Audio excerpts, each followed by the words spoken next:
Hey everybody, welcome, welcome to Hidden Horror. Thank you for spending this time with me. I appreciate that. Let's get started.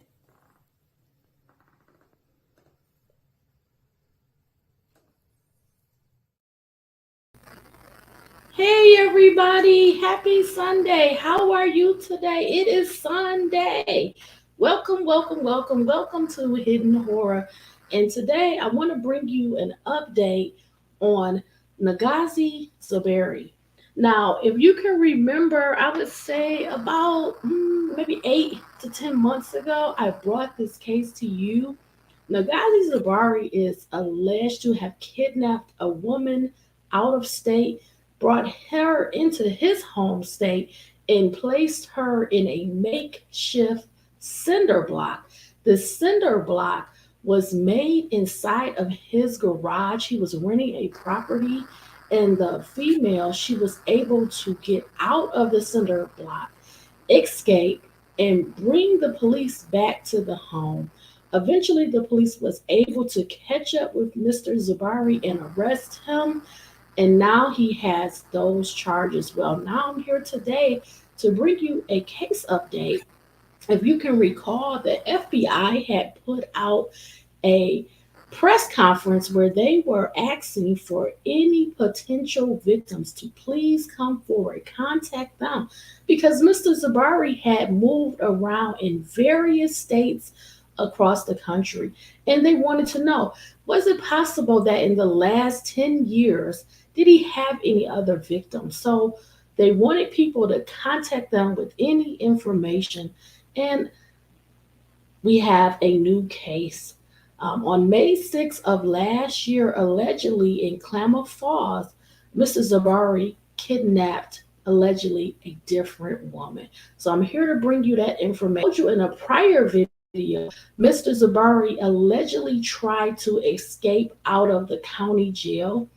And at that time, they did not press charges, but now they're bringing those charges also. So let's get started. Let's get into everything that's going on with Mr. Zuberi, which you already know I feel is a very dangerous predator. And he has movements very similar to Ted Bundy, traveling throughout the country, committing crimes allegedly in one state and going to another state.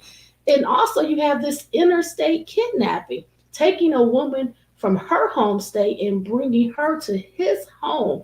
Who would bring allegedly a victim to their home to hold them hostage while you're in your living residence with your family, your kids? Well, Mr. Zuberi, he allegedly did this. This is what makes him so very dangerous, a very risky person. And again, he reminds me a lot of Ted Bundy. Remember, Ted Bundy escaped when he was on trial in the courtroom, and he had just a moment to get out, and he escaped.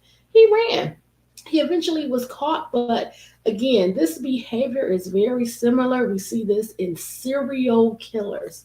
Could Mrs. Zuberi be a serial kidnapper, possibly a serial rapist? We're going to find out, right? He's going to trial in October of 2024. So let's talk about it all. Let's get caught up on what's been going on in his case. So my first article is coming from OregonLive.com. It's dated February 21st, 2024. The writer is Maxine Bernstein, and let's get started. A new federal indictment accuses Negasi Zuberi of an attempted escape from the Jackson County Jail and a second kidnapping, in addition to the alleged abduction of a woman from Washington to Oregon last summer. A 3-week trial is now set to start in federal court in Medford on October 7th. Prosecutor Jeffrey S. Sweet estimated at least 50 witnesses will be called at trial, with roughly half based in Klamath Falls or Medford. The superseding indictment now accuses Zuberi, 30, of also kidnapping a second woman in Klamath County on May the 6th of an attempted escape from his cell in the Jackson County Jail in August, that's August of 2023, while he was in custody, and of unlawfully possessing a handgun, a shotgun, two rifles, and numerous rounds of ammunition as a convicted felon. He initially faced a two-count indictment charging him with kidnapping and transportation with intent to engage in sexual activity. The new eight-count indictment charges him with two counts of kidnapping, two counts of being a felon in possession of firearms and ammunition, two counts of being a felon with ammunition, and one count each of transportation for criminal sexual activity and attempted escape. Federal prosecutors say Zuberi in July, this is July of 2023, kidnapped a woman from Seattle after posing as an undercover police officer. Let's pause here. Remember, this is something that Ted Bundy would also do. He would dress as an undercover police officer. Remember, we have the same behaviors, same activities, same mindset with these similar sexual predators. Okay, we have to start learning these patterns. Okay, so let me start that sentence over. Federal prosecutors say in July, Zuberi kidnapped a woman from Seattle after posing as an undercover police officer, drove her 450 miles to Klamath Falls, sexually assaulting her on the trip, and then locked her in a cell in the garage of his rental home in Klamath Falls. The new indictment doesn't give any details on the second kidnapping charge. It picks up the alleged jail escape case that was initially filed against Zuberi in state court. According to court records, a Jackson County maintenance worker noticed an unusual noise coming from one of the cells while he was outside the county jail about 12:45 p.m. on August 22nd and alerted sheriff's deputies. Deputies found Zuberi on his bunk bed near a window that appeared to be chipped, according to the Jackson County Sheriff's Office. He's accused of using an improvised screw-like device to strike and shatter glass in the cell, according to a probable cause affidavit filed in Jackson County Circuit Court. He then covered the shattered glass with books and paper in an apparent attempt to hide it, the affidavit said. The device was found attached to his sandal, the affidavit said. Nonetheless, Zuberi was transferred back to the Jackson County Jail last week from the federal prison at Sheridan. Zuberi requested the transfer in a hearing before U.S. District Judge Michael J. McShane last week. So hopefully he doesn't try to escape again because they transferred him back. I would like to just be in a safe environment. I don't feel safe at Sheridan. There's violent people there, he said in court. So what is he? He's not violent. You're allegedly kidnapping, abducting women. You're using weapons to instill fear, to threaten them, to coerce them to do something they don't want to do. But now you're with convicted killers, murderers, rapists, all these different people, and now you don't feel safe. Well, what about the women who allegedly were taken by you, abducted by you, raped by you? It's like sometimes it's really irritating, but let's move on. Those are just my thoughts. He wants to feel safe because the people in there, they're violent. It's not good when somebody does it to you, but you can be a predator to women. to helpless defensive women.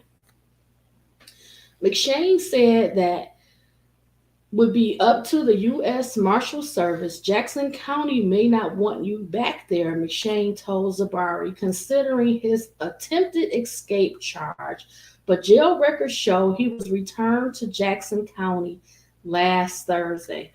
They may not have the facilities to hold him, secure him safely, and they probably need to put him in a maximum security prison, something that would ensure that he would not be able to escape or escape easily.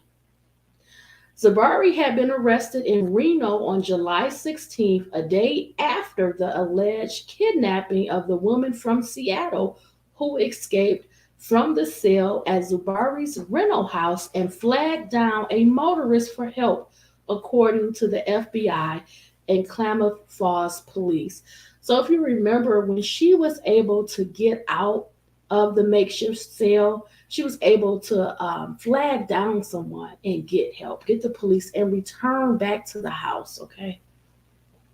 Zuberi criticized the FBI in a letter to the court that claimed the case against him was weak, in part because he and his lawyers say the FBI destroyed the makeshift cell at his house with 24 to 48 hours after raiding the house.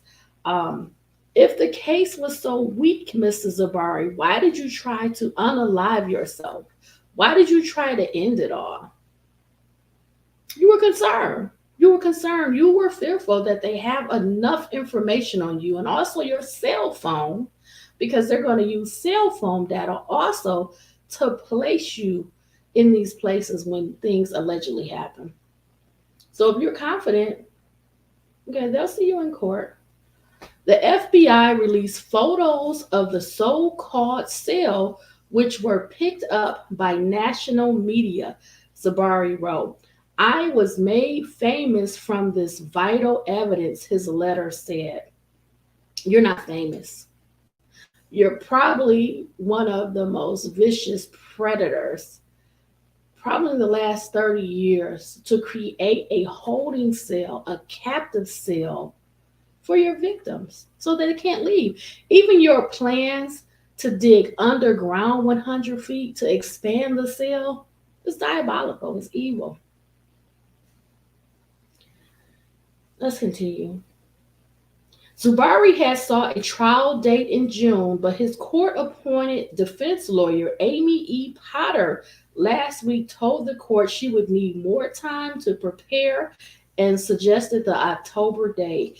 Maxine Bernstein covers federal court and criminal justice, so that is just the writer. What I want to do next, I want to go into something else. So in the past, I've kind of talked about Mrs. Zuberi and the cell. I found out some information that I want to share. I ran across a video. This video involves Mr. Zuberi's ex-girlfriend. This is the woman that lived with him at the time when this kidnapping allegedly happened. This is the house where the cell was in the garage.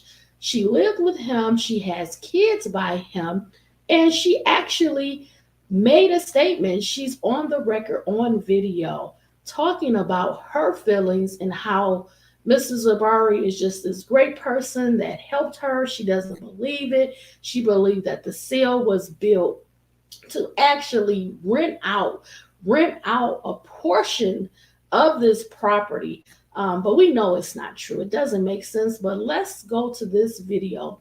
Now, this video is by Fox 12. Is titled Exclusive. Ex-partner of accused Oregon kidnapper denies FBI allegations. So she's coming forward. She's saying, I don't believe he did this. I was totally unaware that he had a captive person in the garage. I don't know how she would not have heard the beating and the noise that this victim was making to get out of this cell. But she said, hey, I didn't know anything about it. No idea about it. He's been great to me. He's been a great person to my kids. He's helped me so much. I don't believe any of this. So let's watch the video for ourselves. It's about 6-7 minutes. So I'm going to share my screen now and we'll watch that video.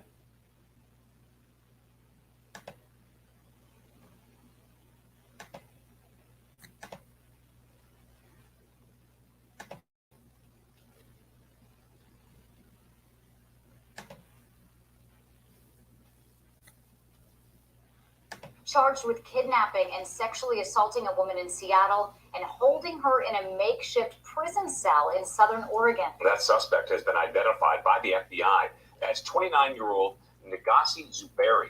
The FBI says that woman was able to escape and get help, leading to the arrest of Zuberi. The FBI believes that there are likely other victims.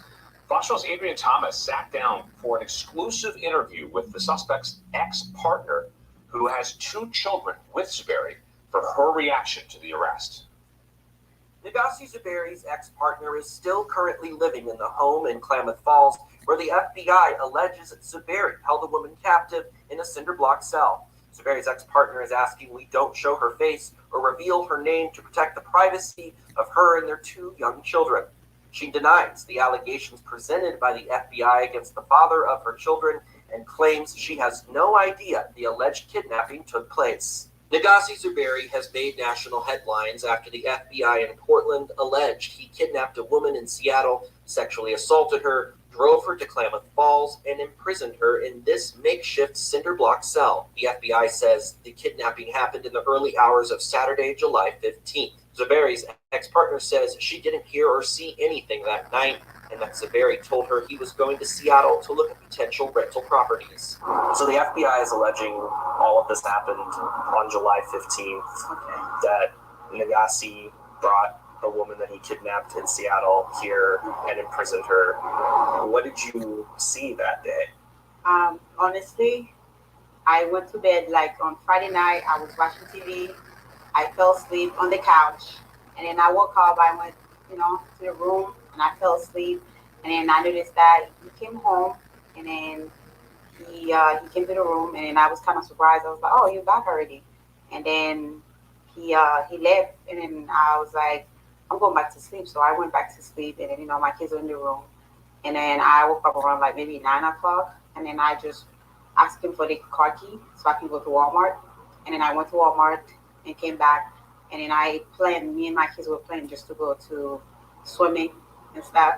So we didn't get to do that because after everything was going on. Zuberi's ex-partner says she didn't hear any commotion that night, even though the FBI claims the kidnapping victim escaped from the makeshift cell in the garage by banging so hard on a metal door that she broke through it and ran away on foot. She later flagged down a passing driver for help, was rushed to the hospital, and led authorities to Zuberi's home. When Zuberi's ex-partner returned home from Walmart, law enforcement had already arrived and were questioning a person who sublet a room in the house from them. She says that same person alerted Zuberi to what was happening and found out he had already left town.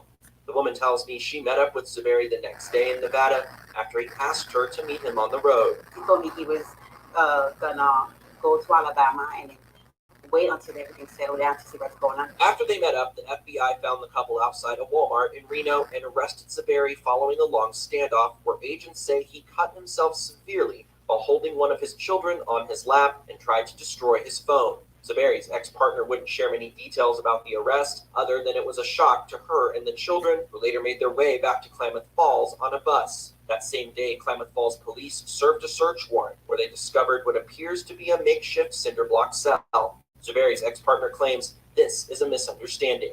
This cinder block structure in the wall, or in the garage. Yes, it's a room. It's not a cinder block. It's a room. They keep saying it's a cinder block. It's a room. It's just trying to expand. So you're saying he's building out a room. The FBI is saying it was a makeshift prison cell. That's a lie. It's a lie. He never, ever, like everywhere I know him, like he never ever brings something like build something like that. All this man is doing is trying to expand. So leasing. Law enforcement discovered these disturbing notes they allege were written by Zuberi, one page titled Operation Takeover. His ex-partner wouldn't comment specifically on the notes, but says she could never imagine the kidnapping and imprisonment that the FBI alleges took place. One thing I know, he would never bring nobody to his home where his own kids live, sleep, where he got tenants coming in and out, like his garage right here, wide open. Zuberi's ex-partner at one point showed us what was in the garage. We didn't see much other than some foam insulation.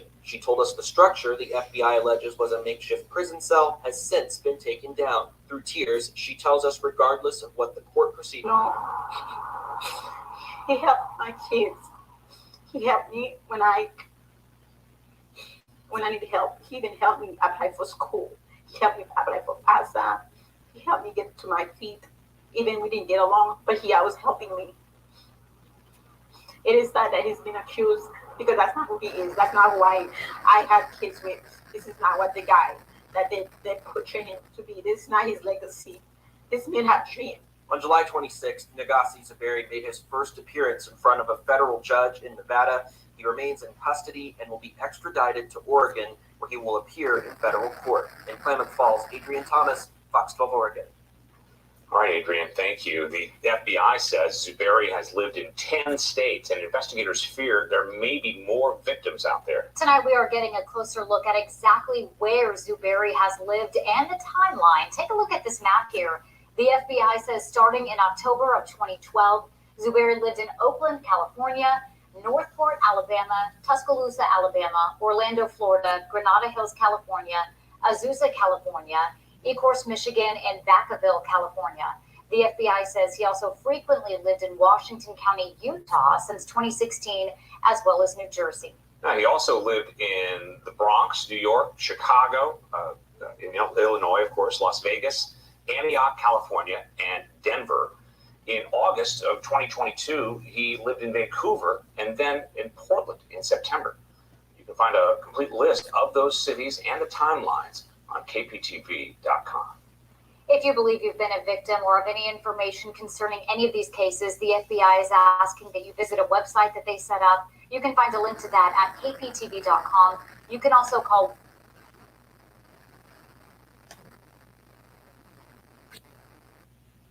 Okay, everybody, I think you are getting a good look at the mindset of his children's mother.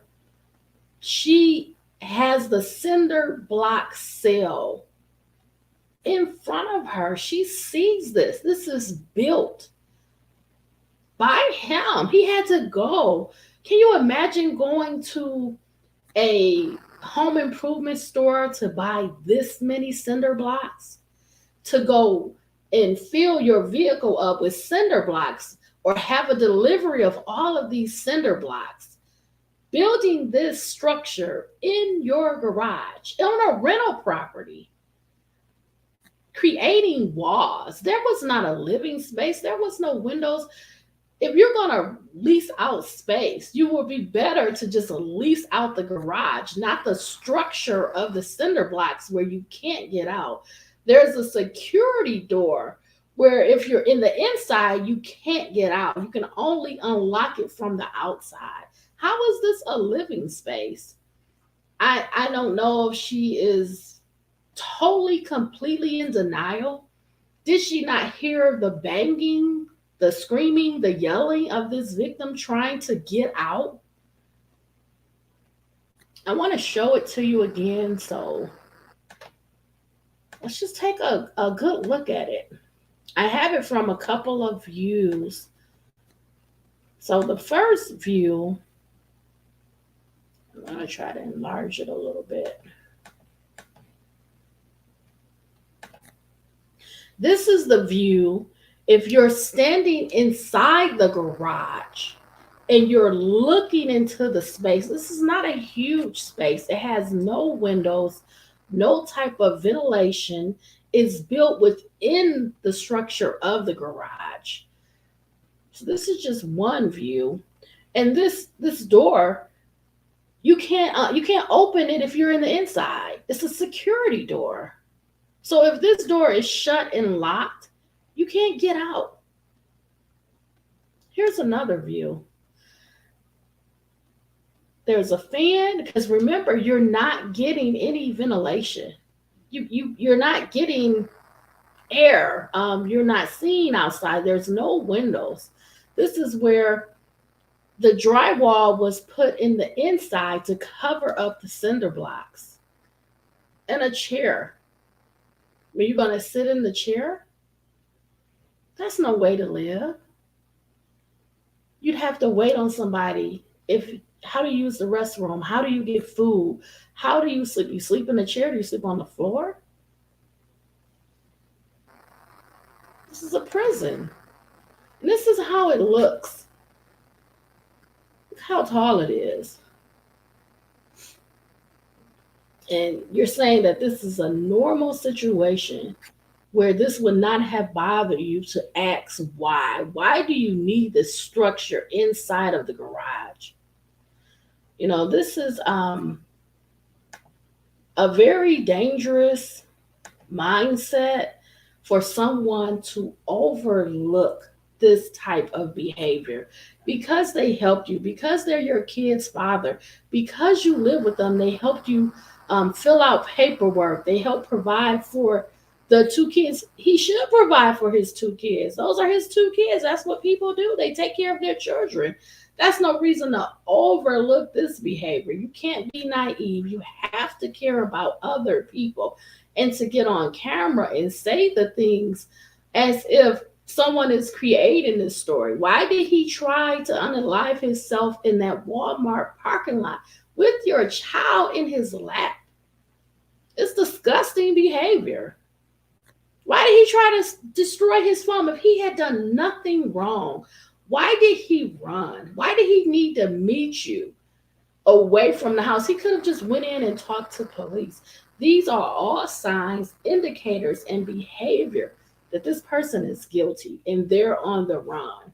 If you're trying to prove you're innocent, why not just go and talk to law enforcement? They found you. They see where you are. They're tracking you.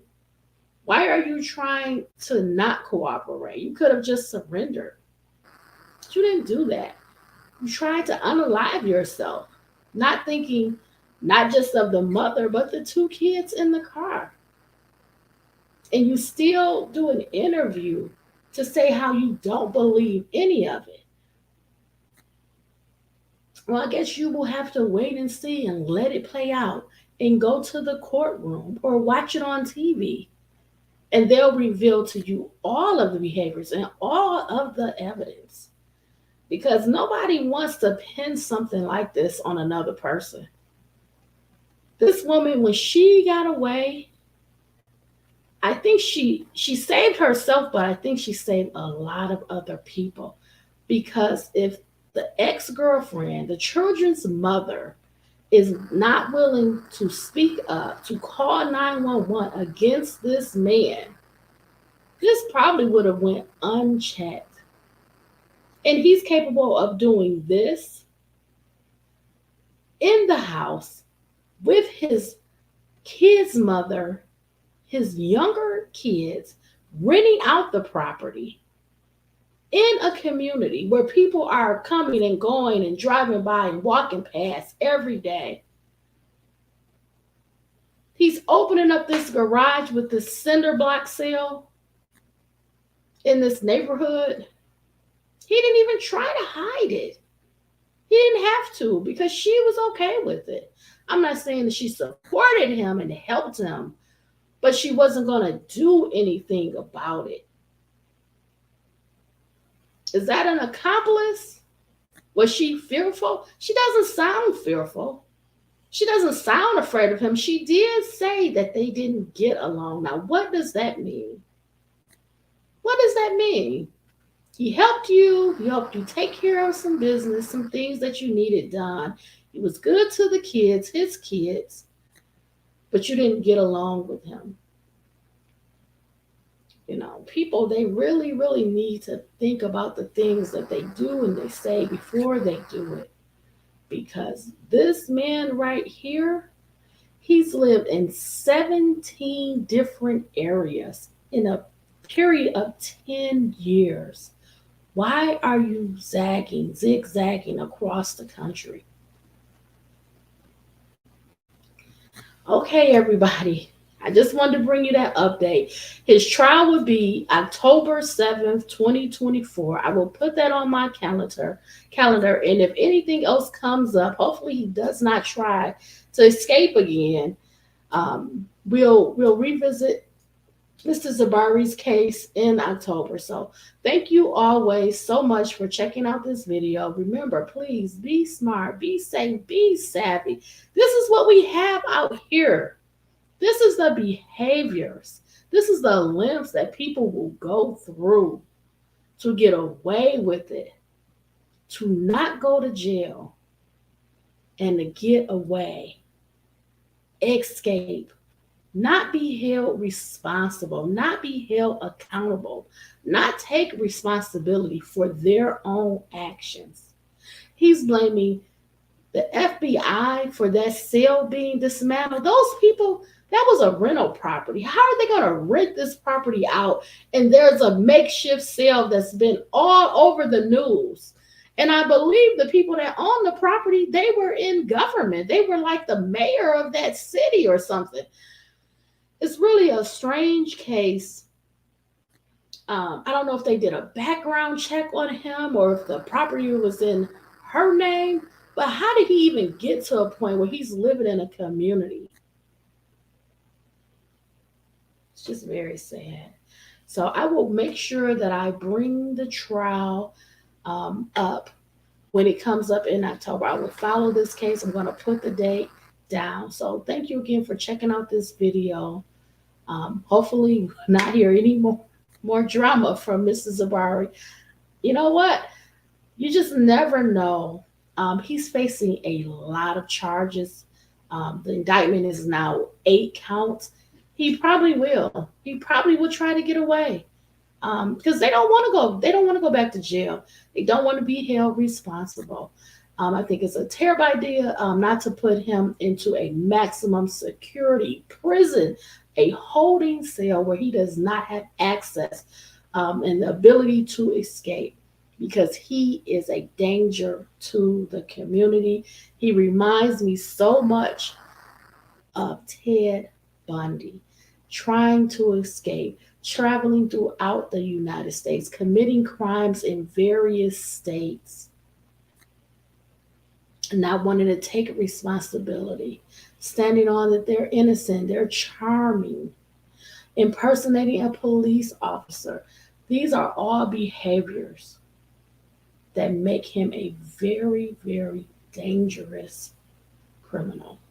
Allegedly. I'll say allegedly because he is innocent until proven guilty. But we will see. We will see in October. So again, thank you for your time. Have a beautiful Sunday. Bye, everybody.